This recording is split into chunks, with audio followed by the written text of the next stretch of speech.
Buenos días, felices Pascuas a todos. Estamos ya de nuevo aquí para retomar el contacto con el concilio. Estábamos en la Constitución dogmática sobre la divina revelación y en concreto nos estábamos ocupando del capítulo 3 sobre la inspiración y la interpretación de la Escritura. Creo que había algún comentario en número 2 y pediría, por tanto, que los interesados subieran aquí al patíbulo.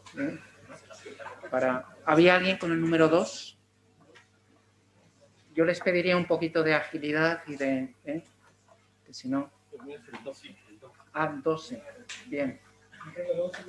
11.1. Pues entonces, por favor, pero la redacción de los libros sagrados Dios eligió a hombres que utilizó usando de sus propias facultades y medios, de forma que obrando Él en ellos y por ellos escribieron como verdaderos autores todo y solo lo que Él quería.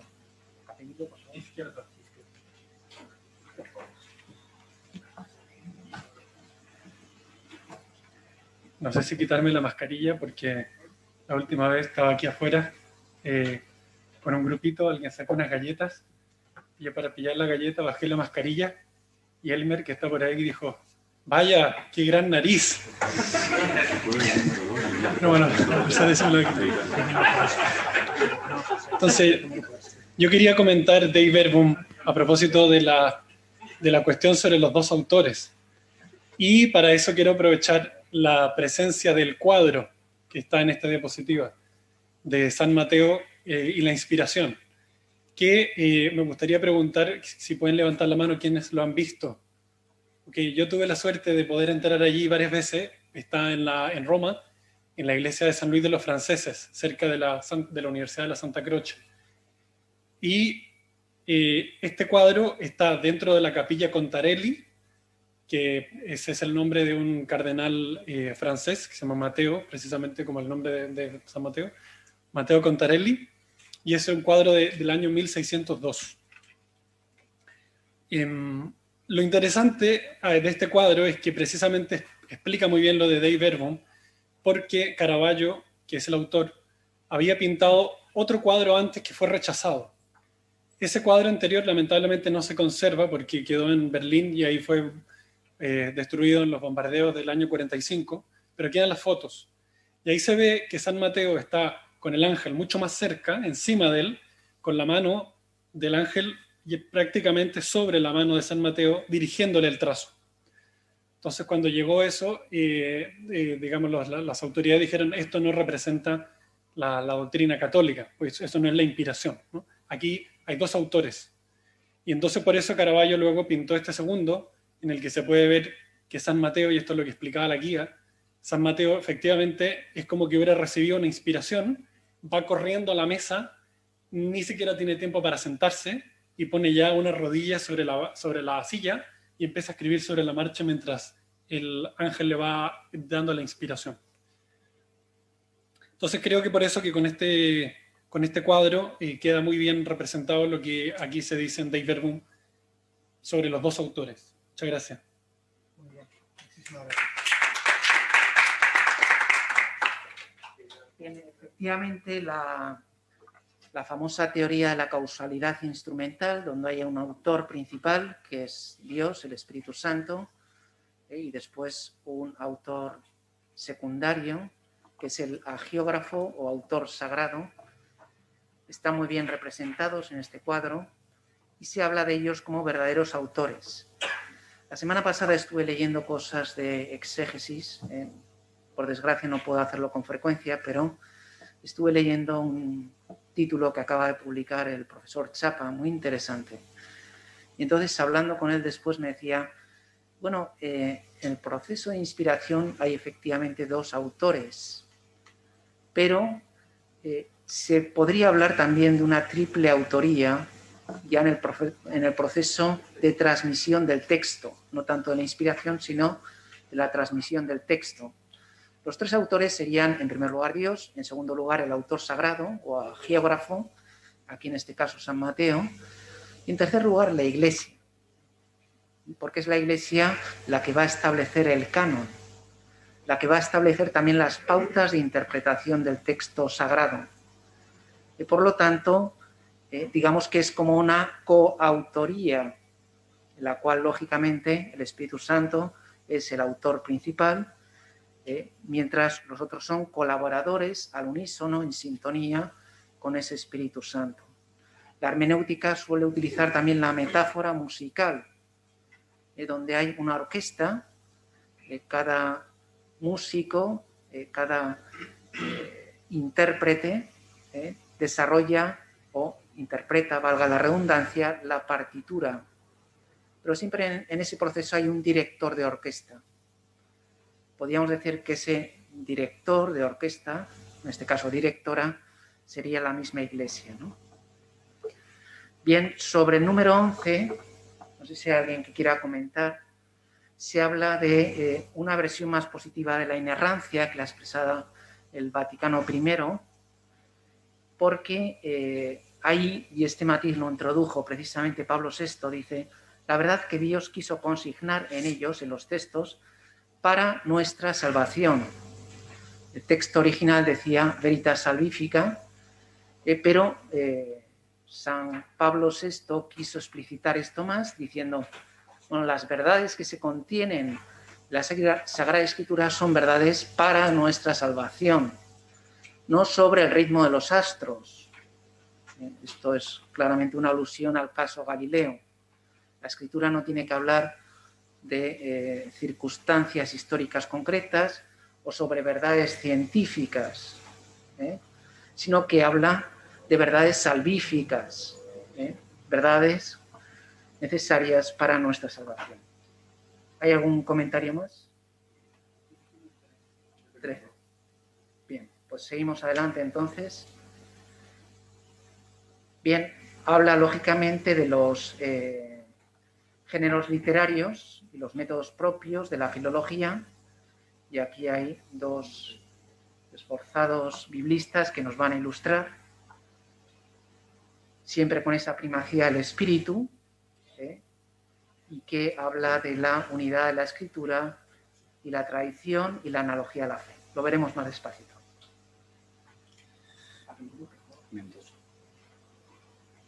Yo no les muestro mi nariz, ¿verdad?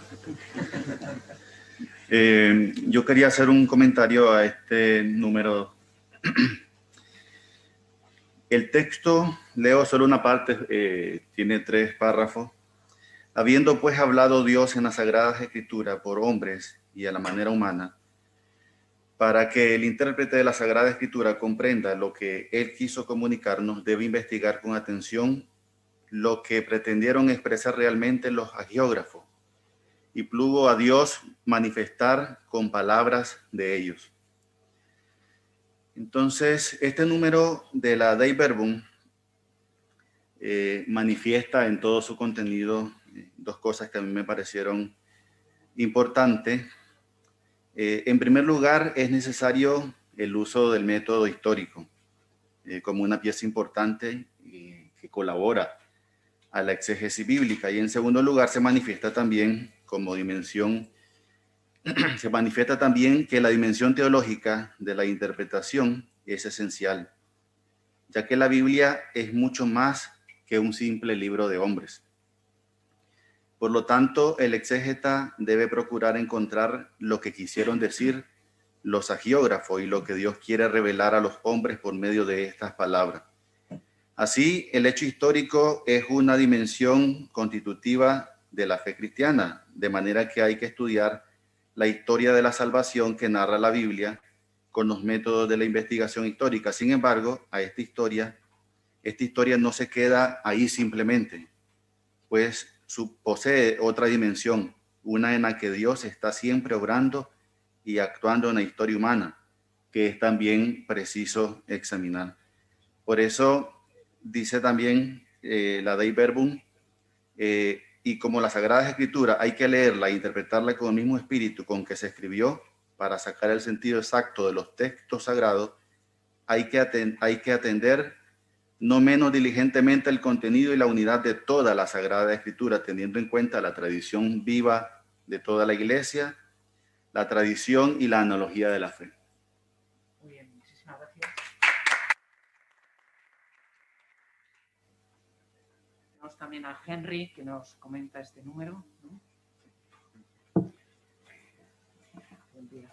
Sí.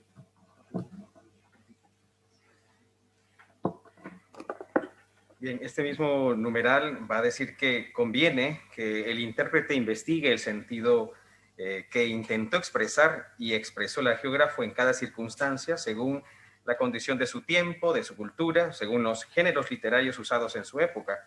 Pues para entender rectamente lo que el autor sagrado quiso afirmar en sus escritos, hay que atender cuidadosamente tanto las formas nativas usadas de pensar, de hablar, de narrar, vigentes en el tiempo del hagiógrafo y como a las que en cada época solía usarse en el trato mutuo de los hombres. Sin duda el Vaticano II es un antes y un después para la manera de comprender la Sagrada Escritura dentro de la Iglesia Católica, tanto en la liturgia, en la teología en general, las dimensiones mismas de la vida cristiana, la oración, en la catequesis. En los mismos documentos conciliares, ya lo decía don Pablo al inicio del curso, están plagados de citas bíblicas, al igual que el Catecismo del 97 está plagado también de citas bíblicas. Este párrafo, precisamente el 2 en sus 3 partes, va a constituir un salto cualitativo importante en la perspectiva que el magisterio solemne, es decir, un concilio, en cuanto a la apertura oficial con respecto a la utilidad de la crítica textual, histórica, dentro del estudio bíblico. Existen, sin embargo, algunos antecedentes que roturaron el suelo para que algo así tan importante sucediera. Un parteaguas fue la creación de la Pontificia Comisión Bíblica del Papa León XIII en 1902, quien ya había externado antes, en 1983, con su encíclica Providencio Deus, que intentaba hacer frente a la exégesis liberal que precisamente atacaba la inerrancia de la Sagrada Escritura. Y hasta entonces había habido, como lo hemos visto también en Inspiración, pues la respuesta un poco pobre de la Iglesia con respecto a esta teoría del concordismo, ¿no? La separación entre el elemento humano y el elemento divino que precisamente León XIII va a abordar para que no se cayera en una exégesis docetista. Y luego, más adelante, va Pío XII a retomar con Divino Afflante Spiritu esta idea y va a colocar el acento en lo que ya León XIII había pedido, que era el intento de hacer una investigación a conciencia histórica, científica. Juan Pablo II, conmemorando precisamente los 50 años de Divino Afflante Spiritu, va a decir que las 2 encíclicas son hitos importantes antes del Vaticano II. Y él dice que las 2 van a coincidir perfectamente en su nivel más profundo. Ambas rechazan la ruptura entre lo humano y lo divino, entre la investigación científica y la mirada de la fe, entre el sentido literal y el sentido espiritual. Por eso, Dei Verbum va a suponer, antes que nada, este cambio de paradigma en la concepción de la escritura y la sitúa en un marco más dinámico, podríamos decir, un marco de revelación, de inspiración, de transmisión, de recepción en la Iglesia, de enseñanza y la relación de los 2 testamentos como una mirada canónica, de lectura canónica, que va a ser la clave que más adelante se va a impulsar, y es el momento en el que estamos, ¿no? Benedicto XVI como ese gran impulsador, Childs como el gran teórico de esta lectura canónica. Pero al mismo tiempo, Dei Verbum nos ofrece también una continuidad con la visión de la Iglesia, que se refiere a otros aspectos tratados como el respeto que se debe de tener en esta manera de abordar científicamente la escritura, la sana doctrina que se debe de respetar en los métodos históricos, filológicos, la búsqueda de sentido literal y espiritual. Así que yo creo que este numeral número 12 nos va a sintetizar de cierta manera la visión, el cambio de visión que todo el documento nos ofrece en cuanto a la Sagrada Escritura. Bien, muchas gracias. Efectivamente propone una hermenéutica abierta. ¿También este número? 13. Pues si espera un momentito, enseguida. Entonces, una hermenéutica abierta donde no solo tengan la voz los historiadores y los filólogos, el método histórico crítico, sino que también estén esos principios de la tradición que procede de la misma fuente que la escritura. Es decir, tenemos como esos dos elementos y sobre ellos, trascendiendo a ellos, la revelación. O sea, la escritura no es una especie de precipitado, no es un meteorito caído del cielo en el cual se contiene toda la revelación. Entonces lo que hay que hacer es analizar qué hay en ese meteorito para deducir cuál es la palabra de Dios. No, la escritura, digamos, es un imprescindible punto de partida y el estudio de esta escritura es fundamental, pero la revelación trasciende a esta escritura y para la recta comprensión de la escritura hace falta esa armonía, esa sintonía también con la tradición. Decíamos word and word, ¿no? La palabra y la respuesta. La escritura pregunta, responde la tradición y sobre ellos, digamos, en esta corrección que hace de el método histórico crítico con esta hermenéutica abierta que propone la Dei Verbum, se habla también de la analogía de la fe. Es decir, cómo uno no puede hacer de un versículo un universo y convertirlo en la palabra de Dios en sentido riguroso y estricto, sino que ese versículo tiene un contexto donde podemos entender rectamente ese texto. Y para eso también, digamos, ese compuesto orgánico de todas las verdades de la fe ofrecen, digamos, el marco interpretativo perfecto de la analogía de la fe. Bien, pasamos al número 13.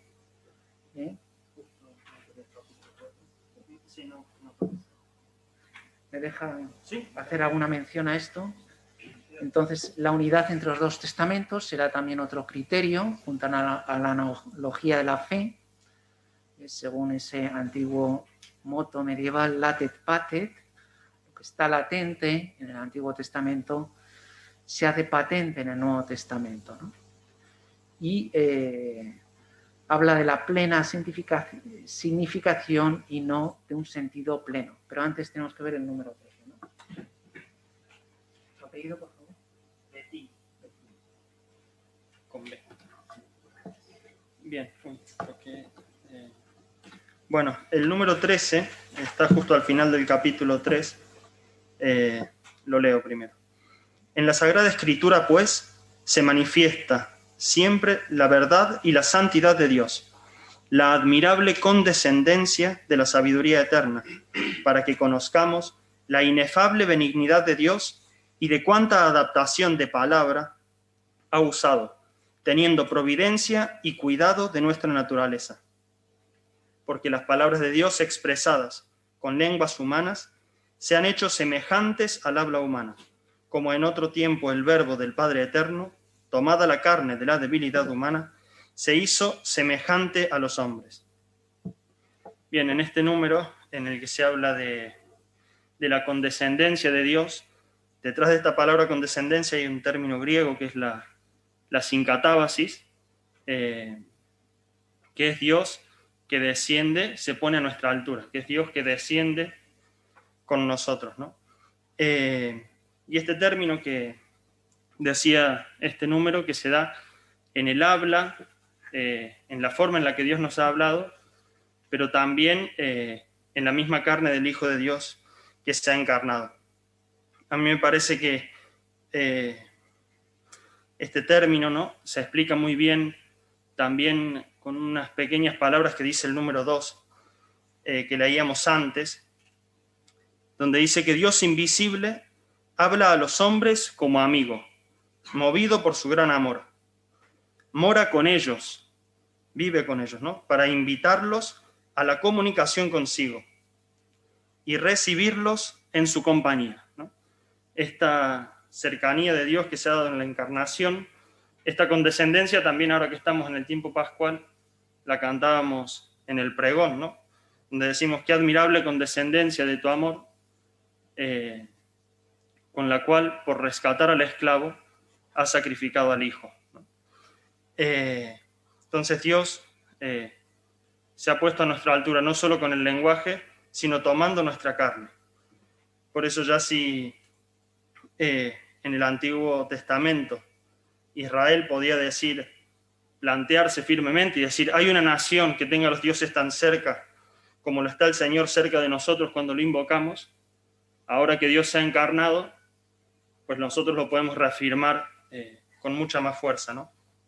Por eso, como dice la carta a los Hebreos, decimos que no tenemos un sumo sacerdote que no pueda compadecerse de nosotros, sino que ha tomado nuestra carne, porque se ha hecho hombre, ¿no?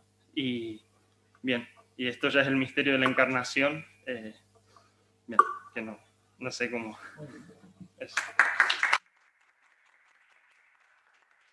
Muchísimas gracias. Muy bien traído la referencia, digamos, tanto a la liturgia, que nos abre un poco la puerta a lo que viene después, y cómo esa escritura es totalmente complementaria a la acción litúrgica, como el sentido cristológico.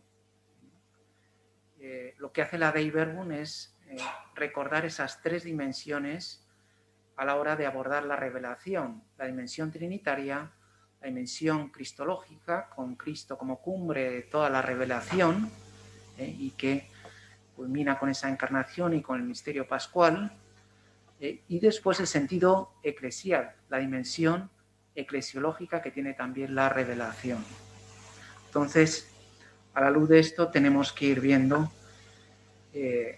cuáles son las pautas y las orientaciones que da el Vaticano II sobre esa recta comprensión de los textos sagrados, ¿no?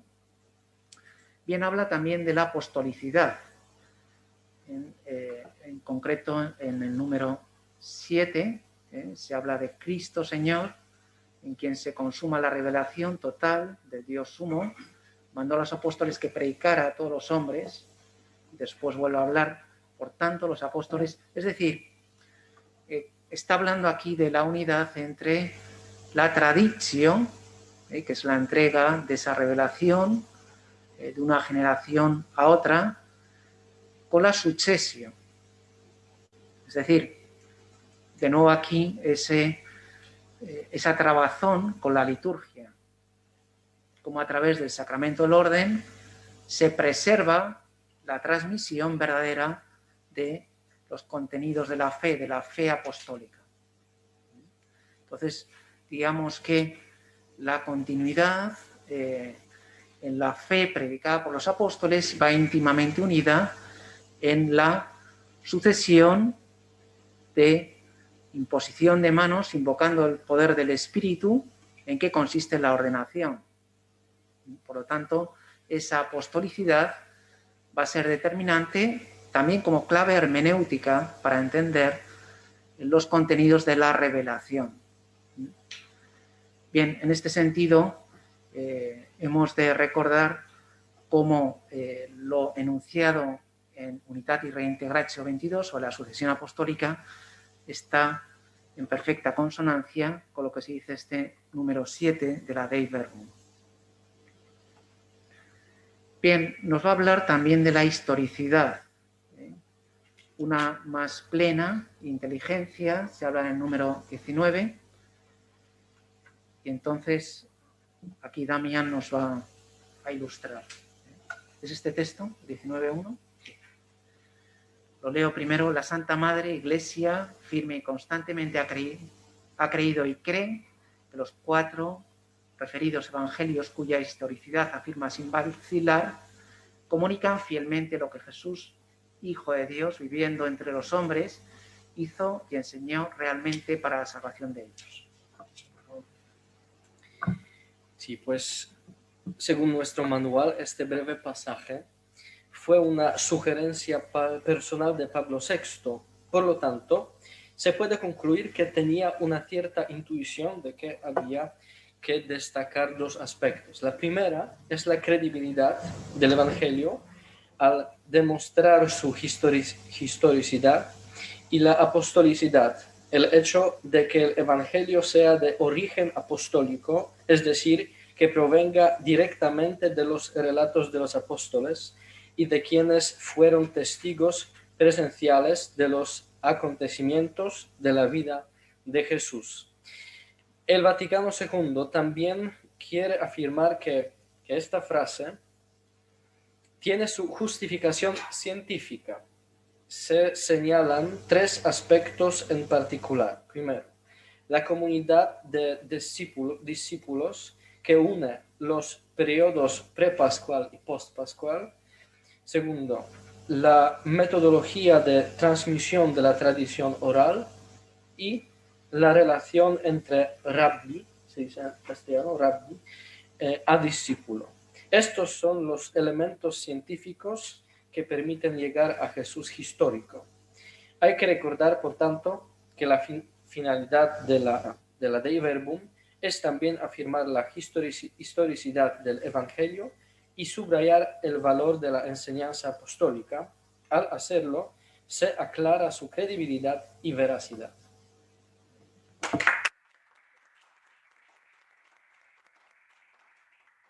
Bien, lógicamente estas afirmaciones, por ejemplo, van en contra de la propuesta de Bullmann, ¿no? Que oponía el querigma a la historicidad concreta y afirmaba que no se podía afirmar nada históricamente cierto en los evangelios.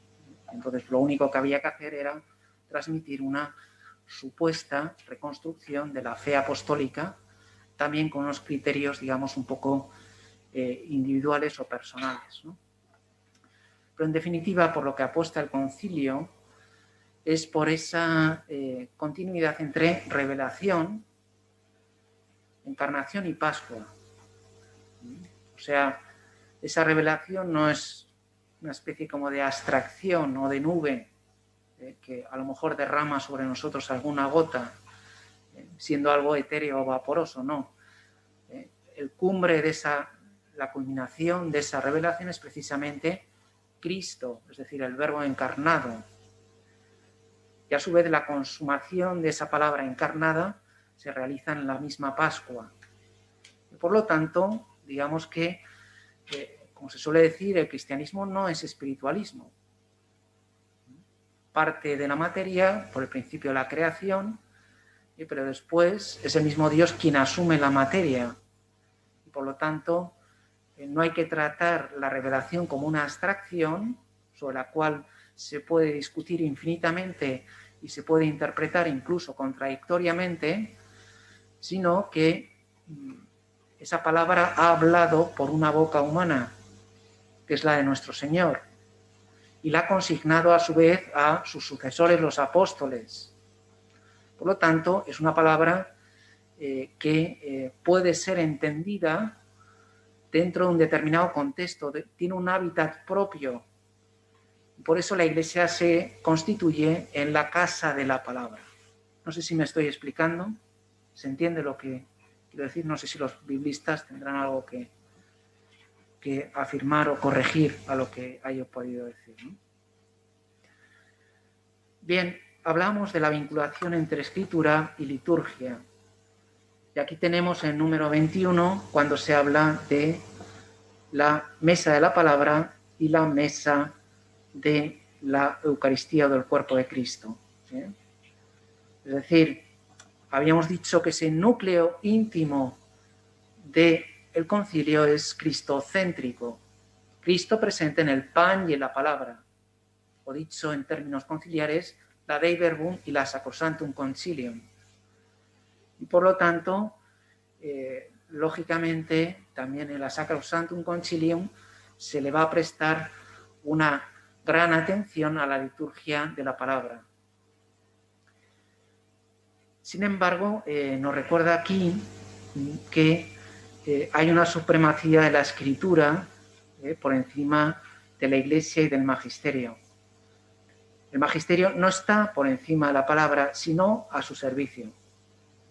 Y la Escritura y la tradición son regla suprema de la ley y de la Iglesia. Es decir, tendríamos como tres núcleos concéntricos. El núcleo duro sería la Escritura. Ahí tendríamos consignada la palabra de Dios. Pero ese núcleo duro tiene otro círculo concéntrico, que sería la Iglesia, el marco interpretativo, el contexto, el ámbito hermenéutico en el cual hay que entender la Escritura, es precisamente la Iglesia casa de la palabra, decíamos. Y trascendiendo a ambos, es decir, a la Escritura y a la Iglesia, está la revelación. Entonces, digamos que tenemos que ver todo en conjunto y no simplemente quedarnos con el núcleo central, sino que ver que ese texto tiene un contexto en el cual puede ser entendido. La recta comprensión nos la ofrece la Iglesia y a su vez, de resultas de todo esto, lo que trasciende tanto a la Escritura como a la Iglesia es la misma revelación. La revelación no está atada a un determinado texto, una determinada traducción. La revelación, digamos, forma parte de algo como más orquestado, más articulado, más complejo, ¿no? En ese sentido, la imagen que se suele utilizar en hermenéutica de una orquesta, que decíamos antes, ¿no? Cada músico, podríamos decir, cada autor, es un intérprete, el violín, la viola, la percusión, lo que sea, ¿no? Lo mismo podríamos decir de cada miembro de la Iglesia. Somos intérpretes de la palabra de Dios. Esa escritura, lógicamente, está materializada en la partitura. Y los que saben aquí música y saben leer música, saben que eso hay que ejecutarlo, hay que interpretarlo personalmente. Cada músico le da un toque personal. Pero siempre hay un director de orquesta que impide que aquello sea un desbarajuste, un caos, y se convierta en una verdadera sinfonía. Entonces, el director de orquesta, podríamos decir que es el Espíritu Santo, y la batuta de la cual, el palito, del cual se sirve el Espíritu Santo para dirigir toda esa interpretación coral o sinfónica, sería la Iglesia, que va estableciendo pautas, es decir, usted cállese un poquito o usted cante más alto, para que todo aquello sea un todo armónico, ¿no? Bien, no sé si sirve la imagen esta, pero en cualquier caso ayuda a comprender que hay distintos ámbitos que son complementarios y que, por lo tanto, lo que ocurre, perdónenme los señores biblistas, si me equivoco ya me corrigen, lo que ocurre a veces en exégesis, lo comentaba la semana pasada con el profesor Chapa, ¿no? De que cada exegeta se constituye en intérprete único y verdadero del texto sagrado, y entonces conciliar todo aquello es una auténtica batalla, ¿no? Es un desconcierto más que un concierto.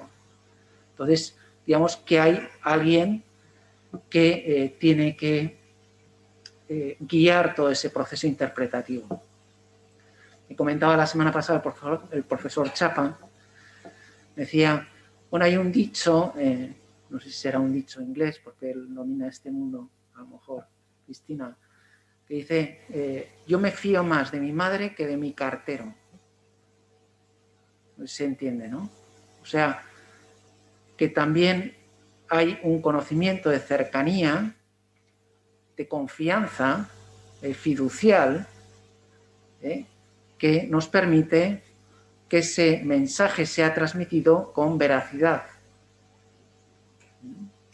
Sin embargo, una instancia más abstracta, más general, más erudita incluso, porque a veces los ejemplos de erudición son infinitos, son menos fiables que el testimonio de una madre, digamos, ¿no? No sé si sirve esto pero a mí me iluminó, ahora que aparece ahí la vela. Bien, habla el mítico texto de la escritura como alma de la teología, y después, en el número 25, se habla de la difusión de la palabra de Dios. ¿Qué número? 24.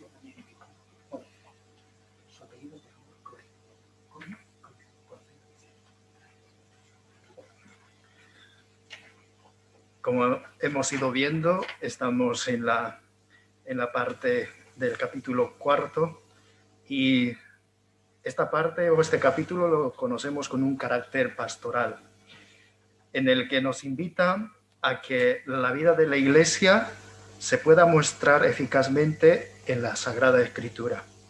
La predicación de los pastores, de la vida de los cristianos, el cultivo de la teología debe tener como alimento e inspiración principal de los libros en la Sagrada Escritura, especialmente en el Nuevo Testamento.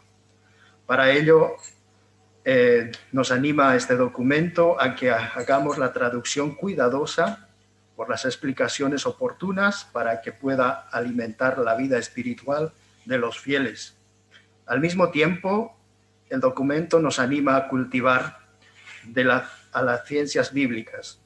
La teología, por su parte, debe considerar que la Sagrada Escritura contiene la palabra de Dios y por ser inspiradas son, en verdad, la palabra de Dios. Por consiguiente, el estudio de la Sagrada Escritura ha de ser como alma de la Sagrada Teología. Muy bien, muchísimas gracias.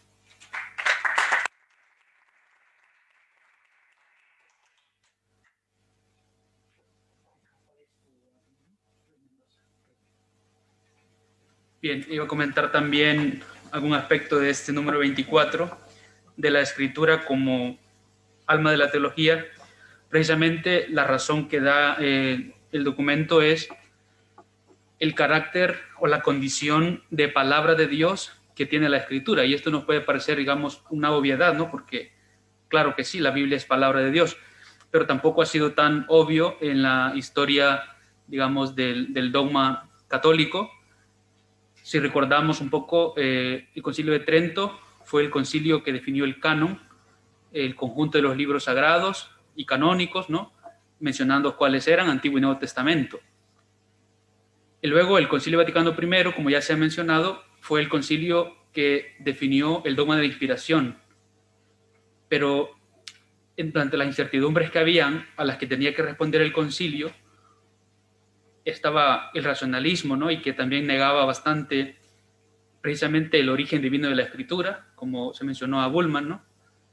Y luego quería responder a la condición de palabra de Dios que tiene la Biblia, que en ese momento pues quería como para responder al racionalismo y a lo que negaban el origen divino de la escritura, definir como dogmáticamente que la Biblia es palabra de Dios. Y ante las incertidumbres que hubieron antes del concilio, en los esquemas que se presentaron, el concilio no lo hizo, simplemente definió la inspiración, el dogma, que ya era bastante, ¿no? Pero no explicó o no se quiso meter ahí en el asunto de que la Biblia es palabra de Dios, ¿no?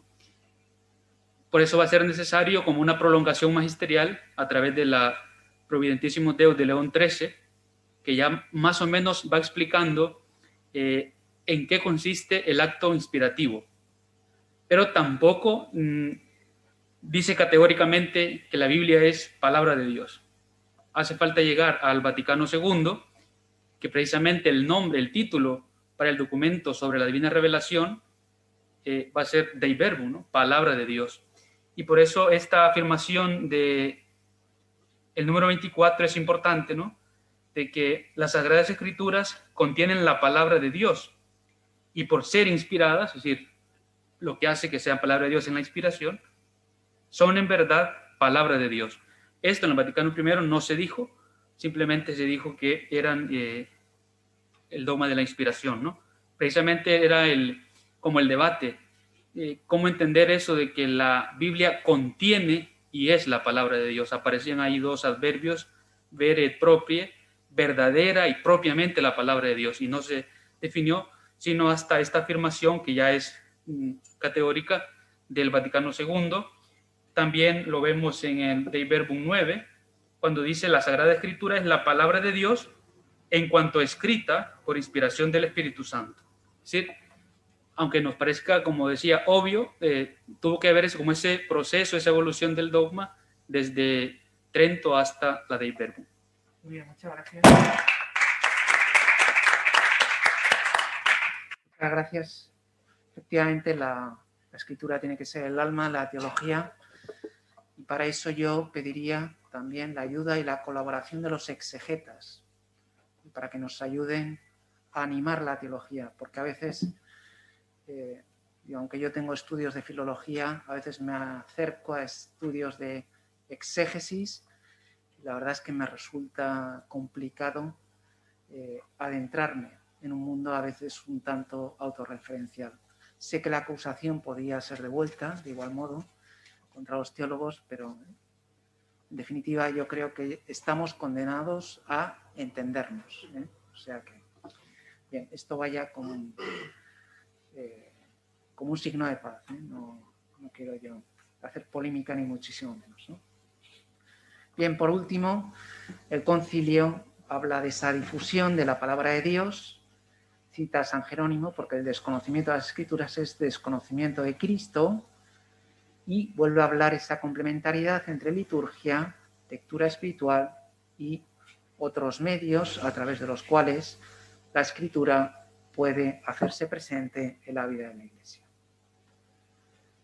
Bien, vamos a ir sintetizando un poco, y vamos a ver cuáles son los puntos centrales, ¿no?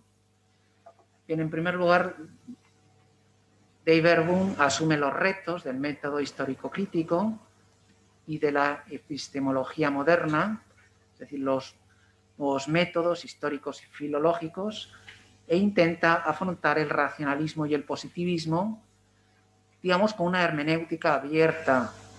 O sea, entra a los problemas hermenéuticos. O sea, muchas veces la exégesis asume acríticamente presupuestos que no han sido sometidos a la criba de la razón. Es decir, ¿por qué el positivismo va a ser más verdadero que una visión más amplia, que una razón abierta? ¿O por qué el racionalismo, la pura razón matemática o instrumental, es un mejor instrumento de conocimiento que una razón que también está abierta a otros ámbitos, no los puramente científicos o empíricos? ¿Por qué? O sea, hay que hacer la pregunta del método y hay que, como decía C.S. Lewis, criticar la crítica, criticar el método histórico crítico. A eso le entra, ¿no? Después habla de la escucha religiosa, es decir, una hermenéutica de la fe, donde la analogía a la fe también tiene su voz y su pauta interpretativa, que nos sirve también de guía. Y la proclamación creyente, la escritura, es para difundir la fe, no simplemente para publicar papers, ¿no? Bien, perdón si soy un poco... pero en fin, ya me entienden, ¿no? Junto a esto destaca la estructura trinitaria, cristológica y personalista de la revelación, es decir, donde hay también eso que decíamos de la madre y el cartero. Es decir, hay una confianza que genera un conocimiento en ese proceso de la escucha. Cuando hay esa confianza, ¿y esto por qué lo sabes? Porque me lo ha dicho fulanito, y fulanito es mi amigo, y es fiable. Lo conozco bien y no me miente a sabiendas. Y además sé que es una persona competente y que se ha informado bien. Digamos que esa estructura también personalista, es considerada en este documento del Vaticano II, ¿no? Bien, después nos recuerda que es palabra de salvación y por lo tanto lo que se contiene en la escritura es verdades religiosas, no verdades científicas o políticas o de otro género. Bien, por otro lado, habla de los 3 círculos concéntricos de los cuales hablábamos, de revelación, trascendiendo, vamos cerrando el foco, la Iglesia y después la escritura en el núcleo, y en esa escritura, digamos que hay un doble movimiento, un flujo y un reflujo, un hablar y un escuchar entre la escritura y la tradición. Por lo tanto, esa tradición va a ser imprescindible para alcanzar ese sentido verdadero. Por otro lado, hay un principio creyente, y es que en todo este proceso no es un proceso hermenéutico, abierto a infinitas, interminables interpretaciones que son inconcluyentes, que no concluyen nada, sino que este proceso está guiado por el Espíritu. Es decir, tanto la inspiración como la transmisión, como la interpretación, están guiadas por el Espíritu Santo, que, decíamos, era el director de orquesta, ¿no?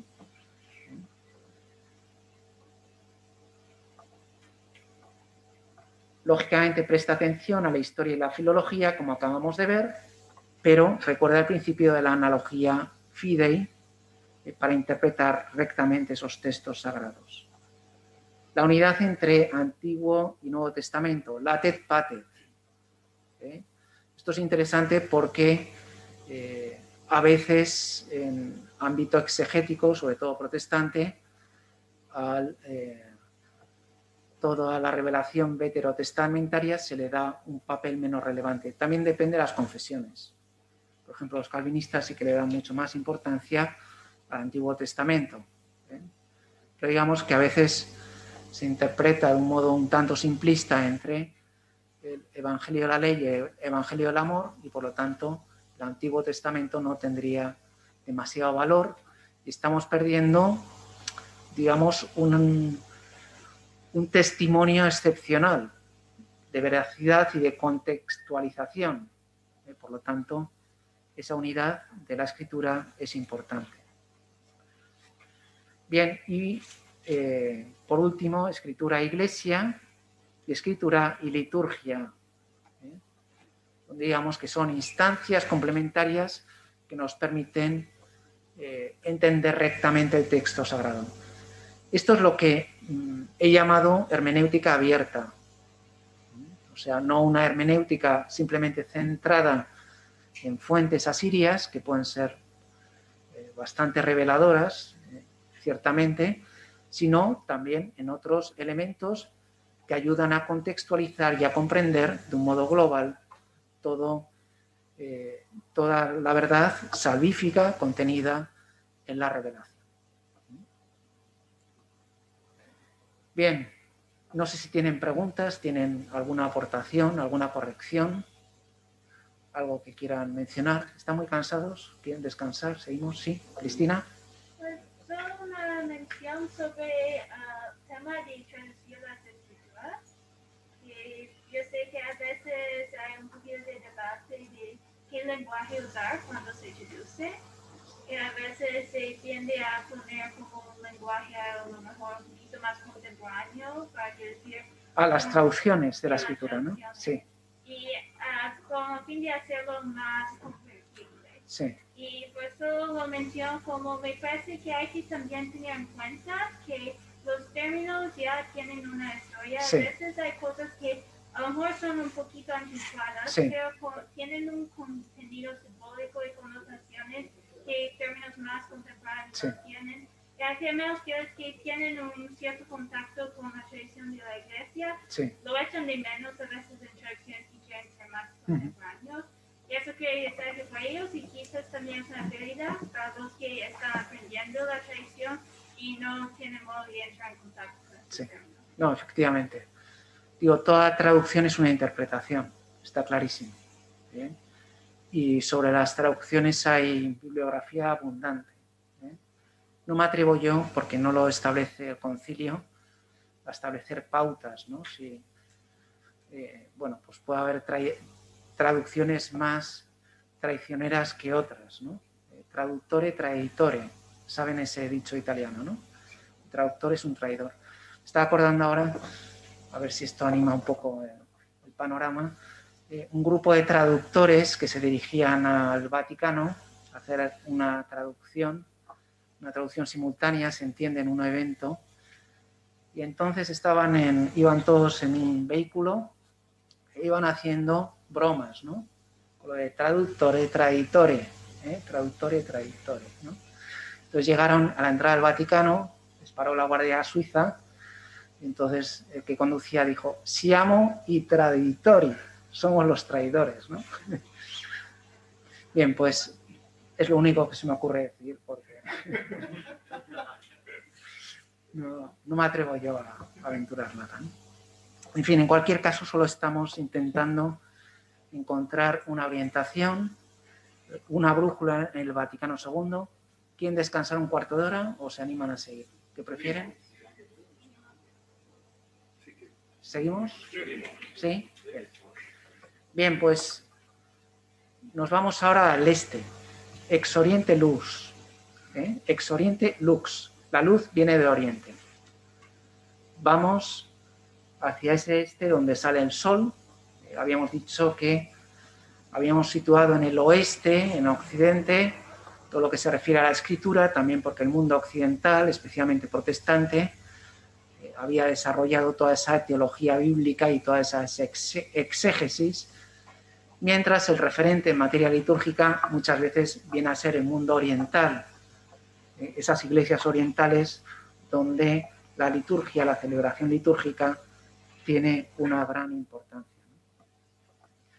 Os he puesto ahí el famoso icono de Rublev, donde la Trinidad se reúne en torno a la Eucaristía, que tiene un significado mistagógico importante, que seguramente ustedes habrán oído, ¿no?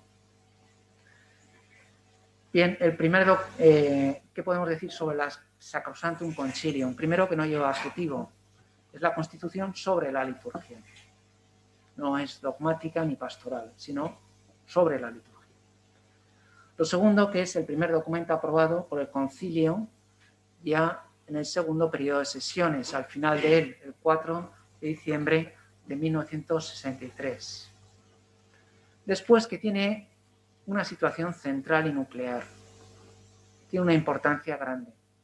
Es el centro de la Iglesia y, por tanto, el auténtico punto de partida de toda renovación, decía Ratzinger. Es más, llegaba a decir que él estaba convencido de que la crisis de la Iglesia era una crisis de la liturgia. Tiene una función vital, una función de órgano vital, como el corazón. El corazón no es todo el cuerpo. No podemos caer en un panliturgismo y pensar que lo único que tenemos que hacer en la Iglesia es cuidar la liturgia y nada más. Evidentemente, un cuerpo tiene sus manos, tiene su cabeza, tiene sus pies con los cuales tiene que caminar hacia adelante, etcétera, etcétera. Pero si no hay un corazón fuerte que bombee la sangre, pues todo ese organismo se viene abajo. Bien, entonces estamos llegando, digamos, al núcleo más íntimo. Sobre la historia redaccional, podemos mencionar esa sesión antepreparatoria. Hemos citado que el movimiento litúrgico llevaba 100 años funcionando, se había cultivado en las abadías de Bélgica, de Francia, de Alemania, había hecho también una gran labor de difusión de sus ideas y los obispos que llegan al concilio ya tienen estas ideas. Es más, el mismo magisterio, las figuras de los papas Pío X, Pío XI, Pío XII, había cogido sugerencias del movimiento litúrgico. Por lo tanto, era un texto que iba a ser benignamente aceptado, ¿no? Bien, 13 subcomisiones. En la tercera y última sesión plenaria del año 62 se le da una última mano al documento. Me he equivocado, es la antepreparatoria, estamos en enero todavía, ¿no? Pues en el primer periodo conciliar, como ven, hay 328 intervenciones orales 334 por escrito, es decir, ahí habla todo el mundo. La mayoría de las consultas que se habían hecho, la mayoría de los vota que había recibido, ¿de qué vamos a hablar? De liturgia. Yo tengo un amigo que dice que la liturgia es el fútbol de los curas. Es decir, así como en fútbol uno discute que sí, que no, que entró el árbitro, tal, pues a los curas pues nos gusta discutir de liturgia, ¿no? Y siempre es un tema, no digo controvertido, pero sí animado. Entonces, lógicamente, perdón por la broma, espero que nadie se lo tome mal, ¿no? Pero lógicamente los padres conciliares que llegan ahí a Roma tienen en la cabeza esas ideas litúrgicas que, en fin, ya vemos que un resultado aplastante, 2.162 placet, con tan solo 46 votos negativos. O sea que enseguida va a ser el primer texto aprobado, lo cual constituye, en palabras de San Juan Pablo II, una voz unánime. Bien, con esto podemos ir pasando al proemio. No sé si hay algún comentarista que quiera intervenir oportunamente. Cree que le corresponde, de un modo particular, promover la reforma y al fomento de la liturgia. Tenemos, por tanto, ese deseo de reformar la liturgia. Esa liturgia dividida en dos frentes, donde no hay ningún tipo de participación por parte de la Asamblea, quiere ser reformado por el concilio. Y al mismo tiempo, esa reforma quiere ser lo que propicia el que se difunda más la liturgia, de que la liturgia sea vivida más profundamente y por lo tanto haya una participación mayor y también un efecto misionero. A veces contraponemos liturgia y misión. Y nos damos cuenta de que la liturgia bien celebrada tiene un aspecto misionero bastante llamativo, ¿no? Esto seguramente conocen la anécdota de los legados del príncipe Vladimiro de Kiev, ¿no? ¿La habrán oído? ¿No? Pues la cuento brevemente antes de las intervenciones de los compañeros. Esto es una leyenda surgida en Kiev, en Ucrania, que ahora está de moda, donde el príncipe Vladimiro quiso escoger una religión para su reino. Y entonces mandó a unos embajadores, unos legados, a Bulgaria, donde entonces estaban los musulmanes. Los vieron rezar y dijeron, bien, vale. Después los mandó a Alemania y dijeron, mejor. Y al final, cuenta la leyenda, fueron a Constantinopla y el emperador les recibió con todos los honores, les introdujo ahí en la divina liturgia, celebrada en la Basílica de Santa Sofía, con todos los cantos, el incienso, las barbas. Y entonces aquellos legados dijeron, esto es el cielo en la tierra. Y desde entonces el Rus formó parte de la Iglesia, ¿no? En este caso en la forma oriental, ¿no? Bueno, pues esa celebración litúrgica tiene también un carácter misionero. No es la única dimensión de la misión, efectivamente, obviamente, pero no tenemos que caer en dialécticas, es decir, o celebras bien o te dedicas a evangelizar. Me parece que es suficientemente evidente y simplista el planteamiento para darnos cuenta que es la cumbre, la fuente, el corazón, el núcleo, el órgano vital que mueve a toda la Iglesia. ¿Qué número quieren comentar? 5, 8, 14. Bien, pues estamos todavía en el 2. La liturgia contribuye en sumo grado a que los fieles expresen en su vida, robustece también admirablemente sus fuerzas para predicar a Cristo. Esto es lo que estamos comentando de la dimensión misionera a los que están fuera, donde la Iglesia es el signo levantado en medio de las naciones. Cita ese texto de Isaías para decir que la visibilidad de la Iglesia, no sé si han visto un vídeo que han hecho la Conferencia Episcopal estadounidense, Catholics Come Home, ¿no? Entonces, ahí es un vídeo muy bien hecho, con la técnica Hollywood y todo esto, y entonces está muy bien combinado la labor social de la Iglesia con la liturgia bien celebrada, con el amor a la palabra de Dios. Es un vídeo interesante donde, digamos, presenta con criterios, digamos, puramente comerciales, perdón por la expresión, entre comillas, aquello que atrae a la gente de la Iglesia Católica. Y la liturgia, evidentemente, también atrae. Si no, hagan un visionado por las películas de Hollywood, para darse cuenta de que lo emblemático de la Iglesia Católica muchas veces es la celebración. Y además, no una celebración, digamos, posmoderna, muchas veces, ¿no? Bien, entonces habla del principio de la encarnación del Verbo, del cual nos va a hablar.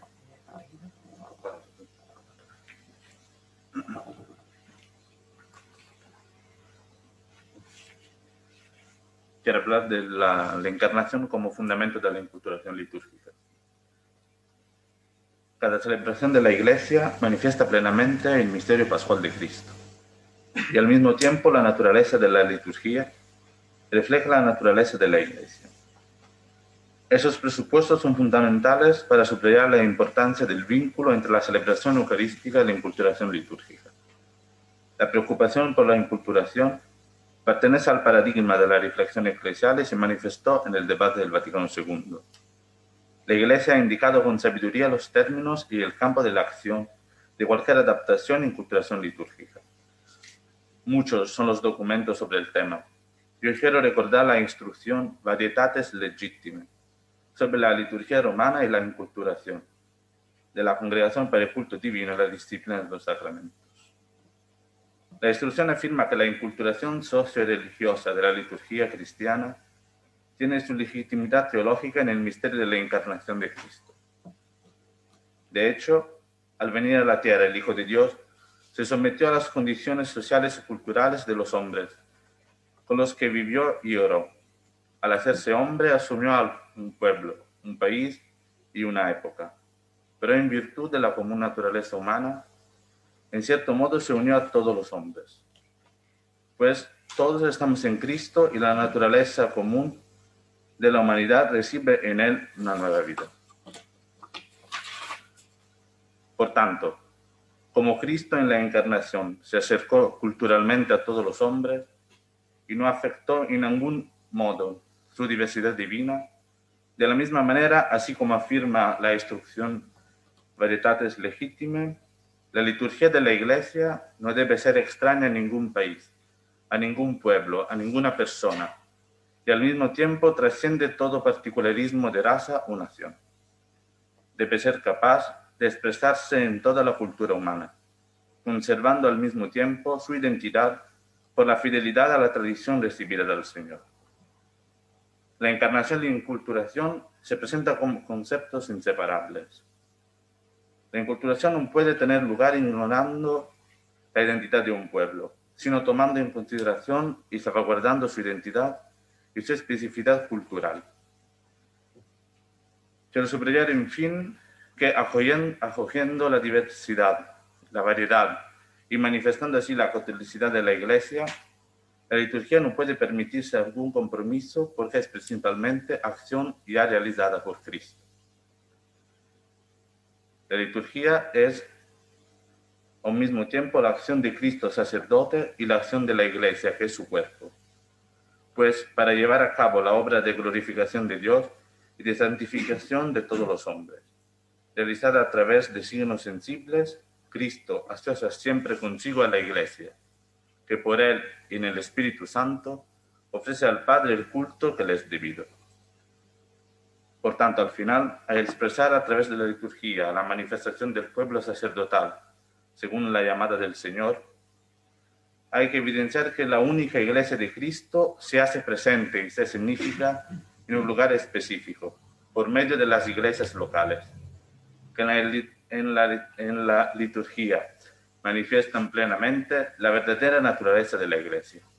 Por tanto, es necesario que cada iglesia local sea de acuerdo con la Iglesia universal, tanto en términos de doctrina como en relación a los signos sacramentales, siguiendo los usos recibidos de la tradición apostólica ininterrumpida. Gracias, Rosario. Bien, tenemos aquí una buena síntesis de lo que dice el concilio sobre el principio de la encarnación que deriva en la inculturación de la fe y también de la liturgia, pero como por otro lado no se puede disolver en una determinada cultura, sino que tiene que ser una liturgia común para toda la Iglesia, que sí, es verdad, es flexible, no es monolítica, no hay un monismo litúrgico, pero que al mismo tiempo tiene que ser reconocible en todas partes, ¿no? El principio apostólico, del cual se ha hecho también mención, pues es importante, ¿no? Y cómo, digamos, esa apostolicidad va en la misma línea de lo que decíamos en lo que se refiere a la escritura, como esa liturgia es, digamos, el cauce a través del cual se transmite la salvación, la gracia divina, y que por lo tanto está íntimamente ligada a la apostolicidad de la Iglesia y de este modo también al orden sacerdotal. Bien, Cristo está presente en su Iglesia, sobre todo en la acción litúrgica. Número 7. ¿Sí? Adelante.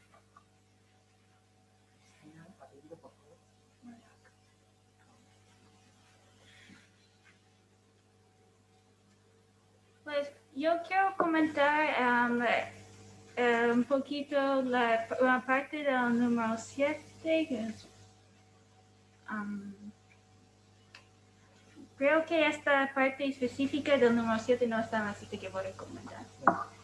Pues la parte que quiero comentar es, como razón, pues, se considera la liturgia como el ejercicio del sacerdocio de Jesucristo. En ella los signos sensibles significan y, cada uno a su manera, realizan la santificación del hombre, y así el cuerpo místico de Jesucristo, es decir, la cabeza y sus miembros, ejerce el culto público íntegro. En consecuencia, toda celebración litúrgica, por ser obra de Cristo sacerdote y de su cuerpo, que es la Iglesia, es acción sagrada por excelencia, cuya eficacia, en el mismo título y en el mismo grado, no la iguala ninguna otra acción de la Iglesia. Pues cuando lo estaba releyendo este punto hace algunos días para preparar mi comentario, me di cuenta que hay como un reflejo de este texto en la Constitución sobre la Iglesia, Lumen Gentium, específicamente en el número 11, que trata de el ejercicio del sacerdocio de los fieles, y empieza con la frase: el carácter sagrado y orgánicamente estructurado de la comunidad sacerdotal se actualiza por los sacramentos y por las virtudes. Y luego, después de pasar por todos los sacramentos, acaba diciendo: todos los fieles cristianos de cualquier condición y estado, fortalecidos con tantos y tan poderosos medios de salvación, son llamados por el Señor, cada uno por su camino, a la perfección de aquella santidad con la que es perfecto el mismo Padre. Es decir, se puede como pensar que este número de Lumen Gentium es como una explicación, un desarrollo de lo que se lee en este número Sacrosanctum Concilium, que afirma que la liturgia es el ejercicio del sacerdocio de Cristo, de la cabeza y los miembros, del Cristo total, y que en el ejercicio de la liturgia no solo tanto se ejercicio del sacerdocio, pero se realiza esta santificación y se trae de la liturgia la fuerza para luego en el mundo actuar según las virtudes, y así en este modo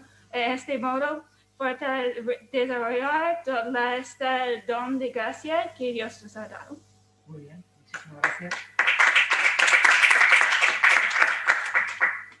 Muy bien traída esta este paralelismo con Lumen Gentium número 10, la unión de sacerdocio común, sacerdocio ministerial, es lo que nos va a traer ahora la noción de participación activa. Bien, decíamos que lo que dijeron los legados del príncipe Vladimiro, aquello es el cielo en la tierra, ¿no? Entonces habla de esa liturgia celestial, de la cual nos va a ilustrar.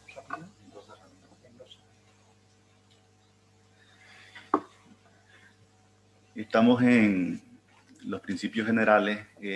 La Sacrosanctum Concilio está presentando algunos puntos importantes, y un punto importante, voy a leer el numeral, es un párrafo corto. En la liturgia terrena pregustamos y tomamos parte en aquella liturgia celestial que se celebra en la santa ciudad de Jerusalén, hacia la cual nos dirigimos como peregrinos y donde Cristo está sentado a la diestra de Dios como ministro del santuario y del tabernáculo verdadero. Cantamos al Señor el himno de gloria con todo el ejército celestial, venerando la memoria de los santos, esperamos tener con ellos parte y gozar de su compañía. Guardamos al Salvador nuestro Señor Jesucristo hasta que se manifieste Él, nuestra vida, y nosotros nos manifestemos también gloriosos con Él. En este número se manifiesta la dimensión escatológica de la liturgia, de la liturgia, el ya, pero todavía no, de la liturgia terrena, celebrada en camino mientras la Iglesia continúa su peregrinación hacia el banquete celestial que se celebra en la nueva y eterna Jerusalén. La Sacrosanctum Concilio hace presente que por la participación en la liturgia se crea una contemporaneidad entre lo eterno y lo presente, entre la eternidad de Dios y el tiempo de los hombres. Se crea la comunión entre la iglesia celeste y la terrena. Al mismo tiempo se renueva la esperanza en lo definitivo que solo llegará con Cristo. Además, en este número se refiere a la presencia y la participación de Cristo y con Cristo la iglesia en la liturgia eclesial que ha sido inaugurada y presidida por el Señor resucitado. Se afirma entonces que hay una única celebración, no dos celebraciones paralelas o análogas, sino una única y la misma realidad, aunque presente de modo distinto en el cielo y en la tierra. Jesucristo actúa como agente principal y la iglesia como participante de su acción sacerdotal, tanto en la visión clara del reino como a través de los signos sacramentales de la celebración de la iglesia peregrina.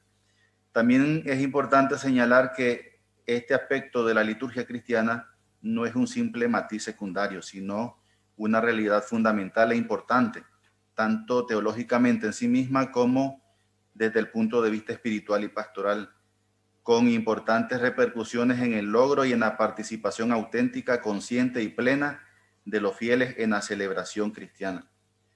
La relación liturgia terrestre, liturgia celestial no es una simple conclusión teológica que se desprende lógicamente de otras realidades reveladas, sino que está objetivamente presente en todo el Nuevo Testamento, en muchos textos y en muchos textos litúrgicos de la tradición.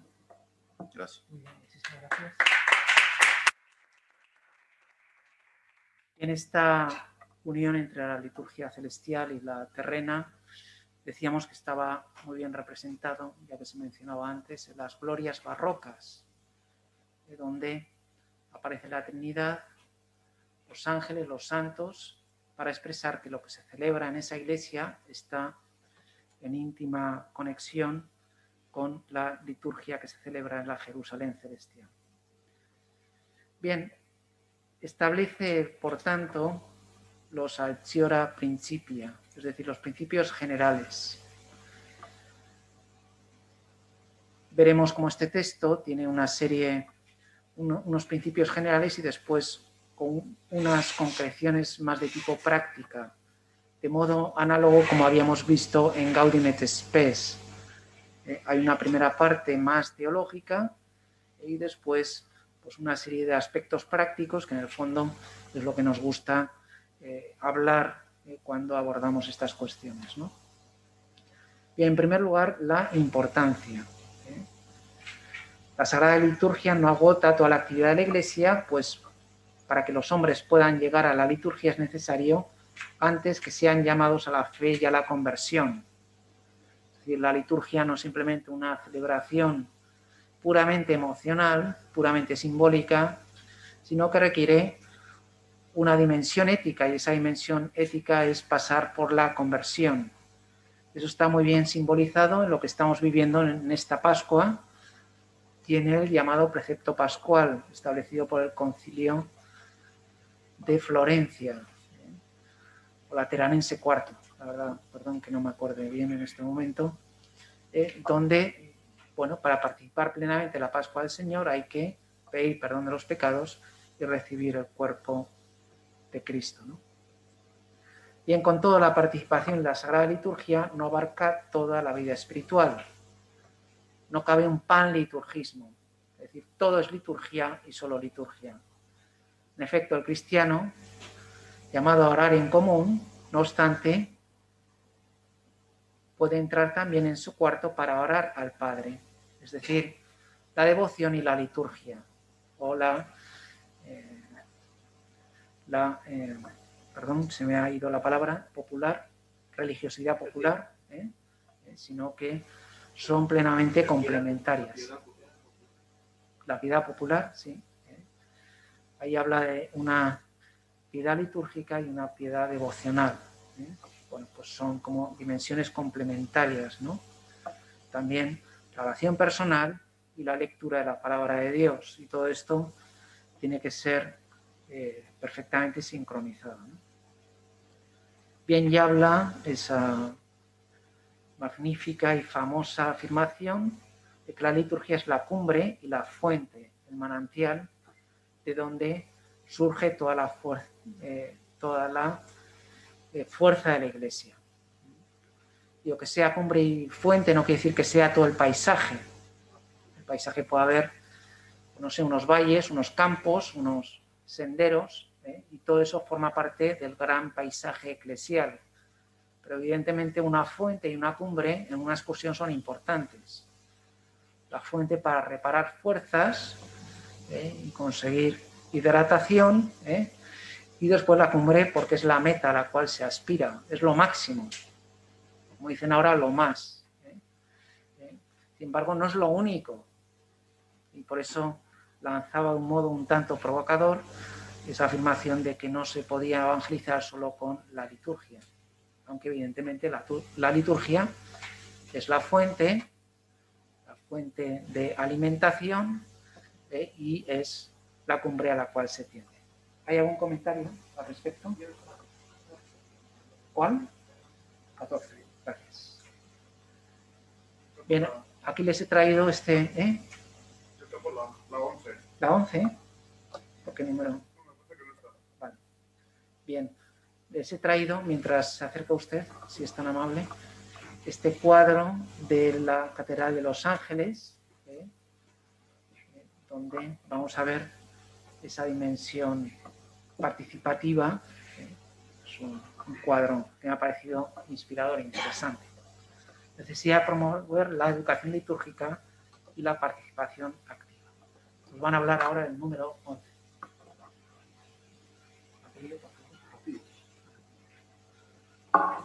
Les leo el punto 11.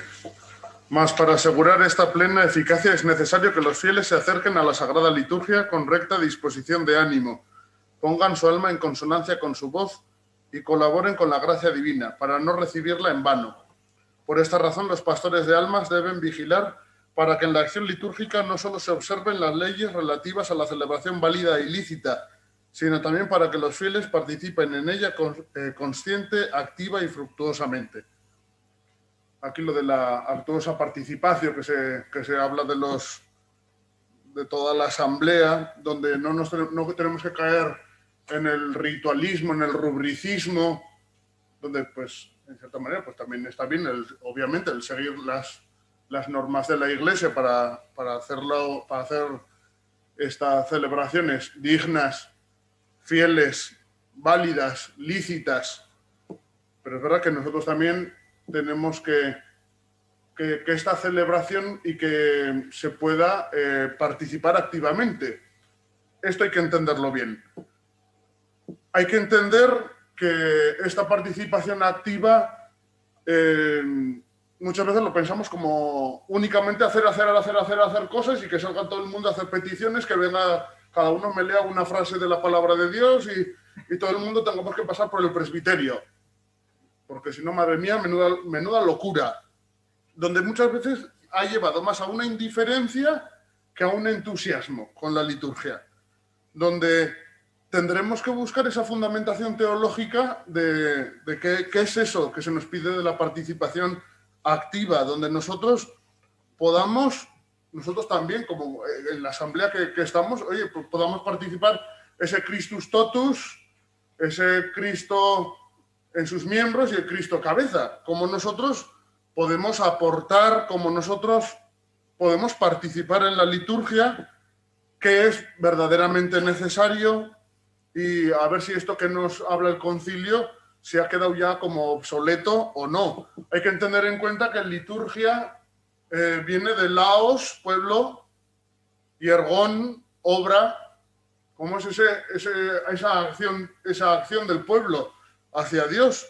¿Cómo es esa acción, como digo, que es al mismo tiempo Cristo y su iglesia, la que nosotros, vamos a decir, recibimos la santificación de quienes celebramos ese culto integral de, como he dicho, de ese Christus totus? ¿Cómo nosotros nos unimos a la participación del misterio pascual? ¿Cómo nosotros en la celebración de la liturgia, no solo eucarística, sino también en las otras liturgias de los sacramentos, o nosotros somos libres, tenemos que responder con libertad, con fe, dentro de esa asamblea que celebramos? No solo celebra el cura, sino que celebran también todos los bautizados. ¿Cómo es ese sacerdocio ministerial y el sacerdocio bautismal los que se conjugan en Cristo? ¿Cómo es verdad que no hay una participación plena? Si no hay una participación plena, no hay una liturgia fructuosa.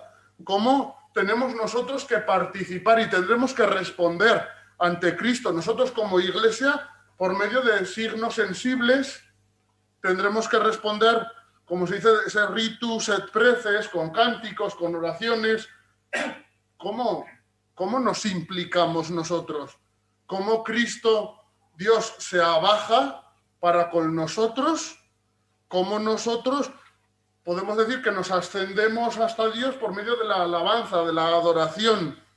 Es ese movimiento que tiene que haber en la asamblea, y es esa, yo pienso, esa participación activa que tenemos que vivir, pues fascinados de que participamos en la misma vida divina que Cristo, donde se nos anima a que nosotros, iglesia, nos unamos también a Él.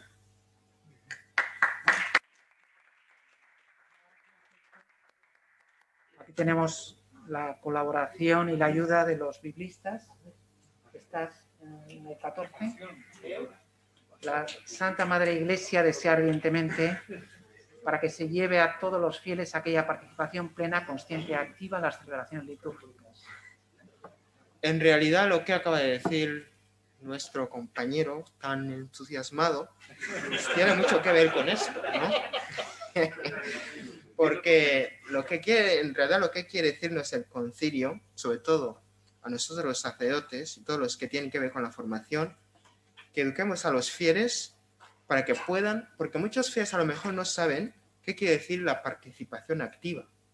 Como ha dicho mi compañero, a lo mejor algunos piensan que solamente con cantar o con responder ya se están participando. Pero como el número que ha comentado, el número 11, dice que hay que ver que la voz esté en consonancia con el alma.